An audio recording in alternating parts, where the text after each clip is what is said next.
Greetings, friends, and welcome to day 11 of Worship in the Wilderness. So I thought I'm not going to give you a text for the day, but just a fun story, an anecdote from the wild, which connects for me with the teachings of Jesus. You know, Jesus had a great deal to say about caring for the marginalized, the downtrodden, the poor in society. And I think there are some elephants walking in the background. Yep, there we go. And caring for the poor and the marginalized, the widow, the orphan in society.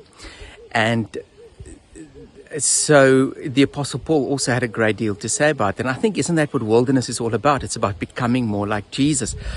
It is about fulfilling and living in obedience to that which Jesus taught us and demonstrated for us. So here's the thing about wild dogs. Interesting, they are Africa's most successful land predator.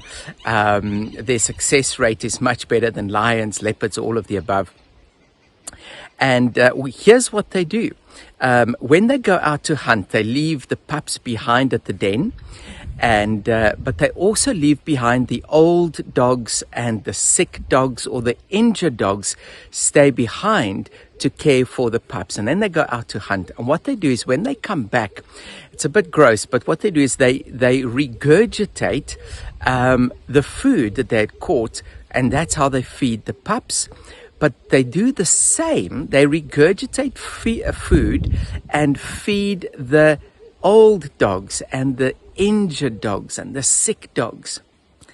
And I find that so beautiful. So they care for all the members of the pack, somehow just knowing that my well-being is connected to the well-being of the entire pack. And so when you are better, when you are cared for, it helps me in the long run.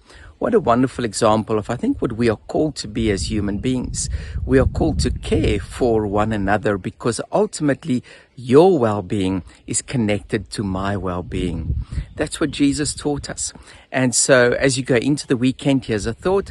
Why don't you look around and say, God, who is there that I can care for? I pray that you will have a good weekend. God bless you, and I'll see you on Monday. Bye-bye.